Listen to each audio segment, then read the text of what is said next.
All right, buckle up, everyone, because today we are diving headfirst into one of the biggest stories in F1 right now. Definitely one of the biggest. Adrian Newey officially starting at Aston Martin. Oh, yeah. It's been the talk of the paddock. Absolutely. The rumor mill has been churning. And we've got some amazing insights to unpack from this really in-depth analysis from a Spanish F1 blog. Yeah, it really gets into the nitty-gritty of it. They really capture the feeling that this is more than just like a designer changing teams, you know, Oh, yeah, like definitely. a seismic shift. It's like a force of nature arriving. Right. They even talk about seeing that photo of Newey. With a car. Yeah, with the AMR 23, like notebook and pencil in hand. Ready to get to work. Exactly. And they were like chills, literal chills. Like, okay, the waiting's over, game on. It really is a gardening leaves over kind of moment. Yes. Yeah. Speaking of which, for anyone who might not be totally familiar with it, gardening leave is that period where 10 months he had, right? 10 months, yeah, where he couldn't have any contact with either Red Bull or Aston Martin. Yeah, you got to keep those secrets under wraps. Right, prevent any leaks of sensitive information. Protect that intellectual property. Exactly. But now he's finally free, unleashed. Unleashed and ready to lead. And that actually brings us to something the blog digs into that I found super interesting. About his new role. His new role, yeah. It's not just chief designer, it's managing technical partner. No, that sounds important. Right. And I'll admit, I wasn't 100% sure what that even meant. Yeah, it's a bit of a mouthful. Thankfully, the blog breaks it down, and it's actually a pretty big deal. It is. It gives him a level of influence that I don't think he's ever had before. Really? It's not just about, like, the car's design. It's the entire technical side. Yeah. Even things like driver development programs, which is something the blog mentions, is a real passion of Newey's. Wow, so that's a huge difference from his Red Bull days. Oh, yeah, yeah. I mean, it really sheds light on why this move was so appealing to him. He's got a blank canvas to work with. Right, but hold on. If his focus is on building this whole team structure, Yeah. what about this season's car? You know, like, are we going to see, The Newey magic. yeah, the Newey magic on the track this year? Well, the blog is pretty clear that his main target is that 2026 car. Ah, 2026. Makes sense. When the regulations change big time. Right. Like, yeah. they straight up say it's unlikely we'll see a massive impact from him this year. On the track, at least. Okay, so 2026 is the big goal. The long game. But I am curious, does the blog mention anything about how his approach might show up sooner? Sooner than 2026? Yeah, even in like small ways, you know? Actually, they do. Really? They bring up the Spanish Grand Prix in May. Oh, interesting. There's a minor regulation change happening then. Okay. And the blog suggests that that might be our first glimpse of Newey's influence on the AMR 23. Particularly, you know, in an area he's known for, clever suspension design. Ooh, that's something to keep an eye on. But stepping back for a second, let's talk about the team itself. Aston Martin. Aston Martin. Yeah. Yeah, they've been going through this massive overhaul, like new facilities. New personnel, new team principal. It's almost a clean slate for Newey, right? It is incredibly rare in F1, the blog really emphasizes that a new leader comes in and they basically get to shape things from scratch. Wow. Most of the time you're dealing with existing structures and cultures and you got to work within those. Inherit all that baggage. Exactly. But here, Newey's got the opportunity to build his dream team. So the blog actually goes into his team building philosophy a little bit Oh, yeah. to kind of explore how he might approach this. This is where things get really interesting. Yeah, they tell this amazing anecdote about when Newey first joined Red Bull back in 2006. Back in the day. He suspected that there were a few people on the team who were like negatively impacting the culture. Oh, like bad apples. Yeah, bad apples. Got to get rid of those. And instead of just relying on his own observations, he went and hired a friend to go undercover as an HR consultant.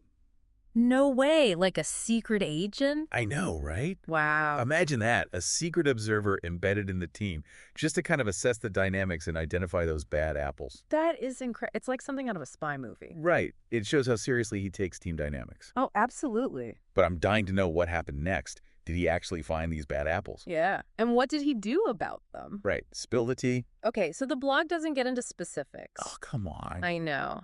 But they do highlight how this story just illustrates Newey's attention to detail and his belief that even the most brilliant technical minds Yeah. won't succeed without a strong and unified team. That's such a crucial point. Absolutely. And it just makes me even more excited to see what he could do at Aston Martin. Oh, yeah. The potential is huge. But building a winning culture that takes time, right?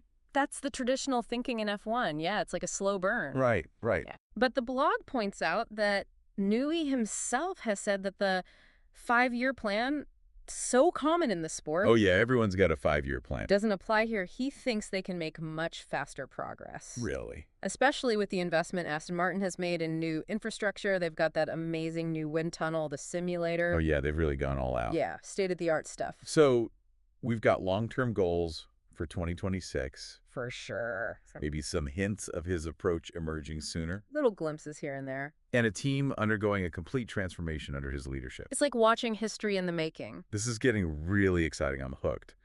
What else does the blog highlight about this new era for Aston Martin? Well, one thing they make clear is that even with Newey's, genius, Yeah. it's not going to be a cakewalk. Oh, really? Yeah. I would have thought, with a team that is so clearly eager to improve, Yeah. and with someone like Newey at the helm, I think it would be smooth sailing, Not so much. The blog points out some unique challenges he's actually facing at Aston Martin. Like what are we talking about here? Well, when it comes to that 2026 car, Yeah. he's starting at a disadvantage. A disadvantage.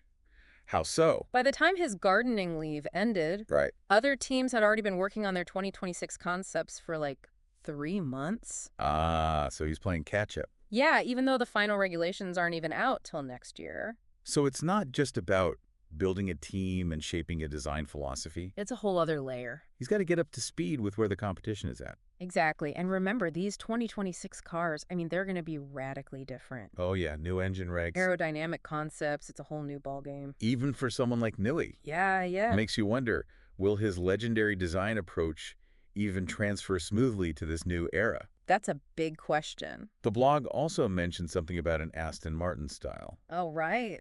Which I found interesting. Apparently, when Newey joined Red Bull way back in 2006, Mm-hmm. he was told to adapt to their existing way of doing things. Interesting. So it makes me wonder, will Aston Martin give him the freedom to truly revolutionize the team? Yeah, or will there be some push and pull, between his vision Right. and the existing culture? It's a good point. They've invested so much in him.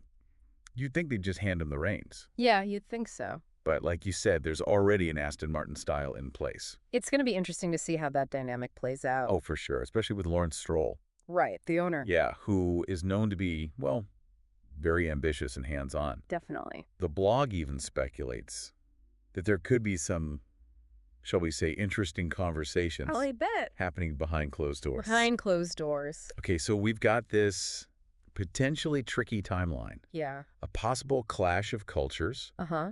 and the immense pressure of sky-high expectations. A lot to handle. Honestly, it sounds like a recipe for disaster. It could be. But then again, maybe Newey thrives in these kinds of environments, It's possible. Remember that story about him weeding out the bad apples at Red Bull? Yeah. Clearly, he doesn't shy away from a challenge. And let's not forget, he's now working with Fernando Alonso, Oh, yeah. a driver known for being as fiercely competitive and demanding as Newey himself. 2 peas in a pod. Right. They're both known for pushing boundaries, Absolutely. getting the absolute maximum from everyone around them. It's going to be explosive. It could be an incredible partnership. The blog calls it a match made in motorsport heaven. I love it. Or maybe a recipe for some very intense team meetings. Either way, it's going to be captivating to watch it unfold. Oh, for sure. But ultimately, what does all this mean for Aston Martin's chances Right. of actually becoming a real championship contender? Yeah, that's the million-dollar question. They've got the ambition, the resources, and now one of the greatest minds in motorsport. But is it enough? Well, it's interesting. The blog actually focuses less on the technical side of things. And more on the cultural shift that Newey can bring. Okay. They argue that that could be the key to Aston Martin's success. That makes sense. Earlier we were talking about how much Newey emphasizes building a strong team. Yeah, that winning mentality. Yeah, maybe that's even more important than having the fastest car on the grid. Exactly. It's not just about designing a fast car. Yeah. It's about creating an environment where everyone is motivated, pushing in the same direction, Right. and constantly striving for improvement. That takes time and effort. But as we've seen from Newey's career, He's pretty good at it. he's got a knack for it. And you mentioned earlier that this cultural shift doesn't have to take years to achieve. especially with the investment that Aston Martin has made. In their infrastructure, yeah. Exactly. And remember how they mentioned Newey saying that usual 5-year plan in F1 Uh-huh. doesn't apply here? They believe his impacts could be felt much sooner than that. Okay, I'm on the edge of my seat. What is it? What's the secret? It all comes down to Fernando Alonso. It all comes down to Fernando Alonso. The blog argues that his, relentless drive and experience could be the catalyst that makes Newey's vision a reality. Much faster than anyone expects. Yeah, way faster. That's interesting. I mean, we talked about their kind of similar personalities, but I hadn't considered how Alonso's presence could actually, speed up this whole process. Think about it. Alonso isn't just incredibly talented. He's also known for pushing his teams to the absolute limit. Right. Always demanding more. He demands perfection, and that kind of intensity can be contagious. So instead of needing years to instill that winning mentality, Mm-hmm. Newey might have a driver who already embodies it. And who can, in turn, inspire the rest of the team. Wow. It's like a chain reaction of excellence. I like that. A chain reaction. The blog points out that this combination of Newey's technical brilliance, Yeah. Alonso's relentless drive, and a team that's clearly hungry for success, this could create a perfect storm. It really does feel like the stars are aligning for Aston Martin. It does. It does. But let's be realistic for a second. Okay. Formula One is incredibly competitive. Oh, absolutely. I mean, Red Bull is still the team to beat. Yeah, they're the benchmark. And you can't count out Ferrari and Mercedes. They'll be back. They always are. Right, right. The blog acknowledges that it won't be a walk in the park. There will be setbacks, challenges, fierce competition. But that's what makes Formula One so captivating. Right, exactly. The unpredictability, the drama. The constant push for innovation. And with Newey at Aston Martin alongside Alonso, it feels like that drama has just been amplified tenfold. Totally. I mean, this is shaping up to be an absolutely epic season. So as we wrap up this deep dive into Adrian Newey's move to Aston Martin, I think the biggest takeaway is this. Okay. While his impact might not be immediate, the potential for a seismic shift in Formula One is definitely there. And that leaves us with a final, thought-provoking question to ponder. Hit me with it. Could this be the start of a new dominant era in Formula One? Oh. Or will Newey and Aston Martin encounter challenges that even their combined brilliance can't overcome? Only time will tell. Only time will tell. But one thing's for sure, the 2026 season and the years leading up to it just got a whole lot more interesting. Couldn't agree more. This has been an incredible look at what could be a pivotal moment in Formula One history. Absolutely. We'll be keeping a close eye on Aston Martin's progress, and you can be sure we'll be back with more deep dives as this story unfolds. Looking forward to it. Thanks for joining us. See you next time.